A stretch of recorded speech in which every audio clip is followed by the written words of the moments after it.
If you want more confidence, you may want to consider consuming less and creating more. Let me share what I mean.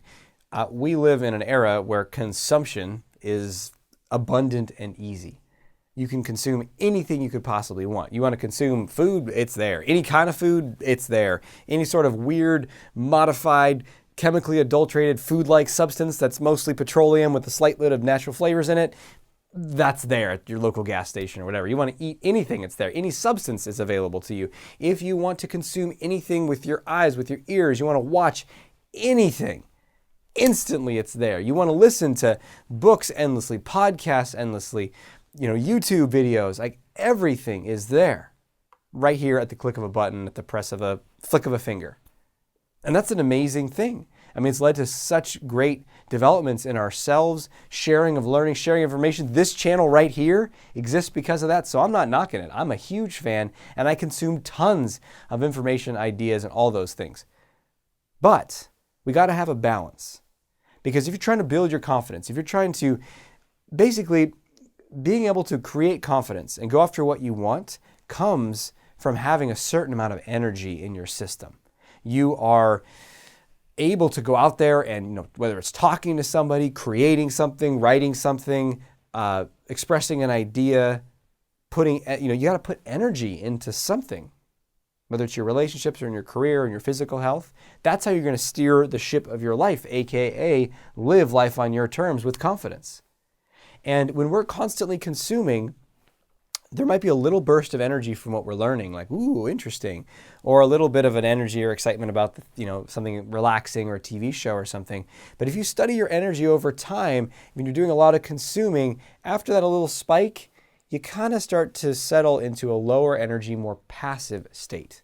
And in fact, if you look at generally how we consume stuff, we're often, not always, but we're often in more passive positions, sitting, laying down.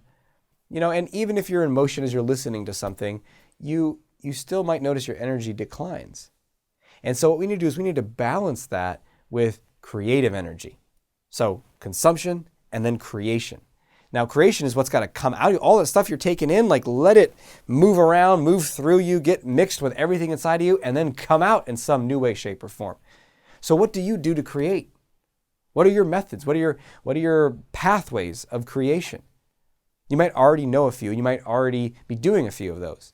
What is it for you? And when I say creation, this doesn't mean it have to be something that you display in the art museum or something that gets accolades or something that's even recognized by others, but it's creativity. It's creation energy moving through you. So what is that for you? Is it writing? Is it music? Is it singing? Is it moving your body in certain ways? And step outside of the box of, creativity is only when you play a song on your piano. No, maybe it's an instrument, but what about, maybe you're creative in the way that you like to dress. Maybe you're creative in the way that you like to converse with people. You love to bring in new ideas in your conversations with people. So now all that stuff you're consuming then fuels that creativity so you can share those new ideas with people. Maybe your creation is going to be some way of you sharing your gifts, some way, shape, or form, small or large. So what are you creating? What do you create? Now, don't hide behind the total BS story of I'm not a creative person. I'm just not a creative person. What's behind that is some criteria you have for creativity, some very narrow definition of creativity. Well, it only means if you can play, such and such concerto on the piano, which if you think about it is actually not even that creative because you're playing someone else's music. But still, there is a creative expressive element to that about how you play it. But isn't that a very limited definition? What about you can create in anything that you do. Can you be creative in how you solve a problem at your workplace? Can you be creative in how you play with your kids or your nephews or your nieces? Can you be creative in your love life?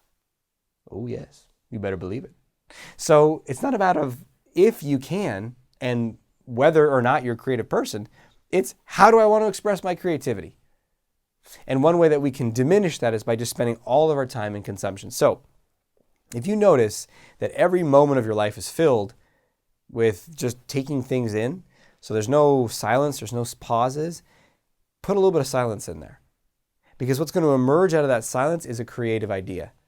That's the first part. And then when the creative idea comes, you want to jump on that and you want to actually start to put it into practice. Because that's another thing that people will do. Is they'll get a creative idea like, oh, that would be great. Yeah, never going to do it. But it would be great if I did. Let's shift that. Let's change that. Let's get creative. Share down below. What are your favorite creative pursuits? What are the things that you do for creativity? How do you feed that daily? Are you giving yourself time to do that? And not just having well, if I get to it later, I will. Like prioritize that thing. Do it first thing in the morning or do it when you normally would be watching TV.